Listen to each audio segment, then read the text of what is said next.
So I think one of the most interesting things that's happened during the trade war are what seems to be two quite different approaches in terms of the strategies that the United States and China are taking on.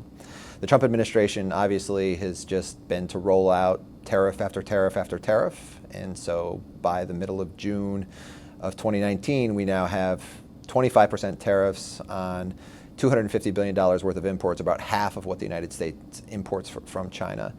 China has retaliated. It has imposed, a lot of tariffs on U.S. exports, but the amount of tariffs and the levels of tariffs that China has actually imposed are much less. They haven't gone one for one, and they haven't also struck the same types of goods that the American side is hitting. China seems to be staying away from parts and components and inputs, the kinds of things that might break up supply chains, whereas the Trump administration is exactly targeting those products, seemingly with the intention of breaking up supply chains.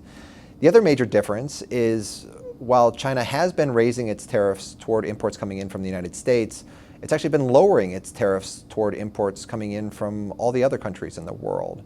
And this is also making it more difficult, more challenging for American exporters. Not only do they face high tariffs, which makes it difficult to compete with local Chinese firms, but if your competitor is not a Chinese firm, but it's a Canadian firm or a European firm or a Japanese or South Korean firm, those companies now, a lot of them are facing lower tariffs in the Chinese market than they were 6 months or so ago, a year ago. China's actually been lowering its tariffs toward those countries, probably trying to increase the friendships that it has out there in the world, but also because it's trying to lower the pain facing its own consumers. The Chinese consumers that currently buy stuff from the United States or were buying stuff from the United States, when they face these tariffs, if they're looking to try to find a new supplier somewhere else out there in the world, they're going to have to face switching costs. They're going to have to undertake effort to go find a new supplier in Canada or Europe or somewhere else in Asia.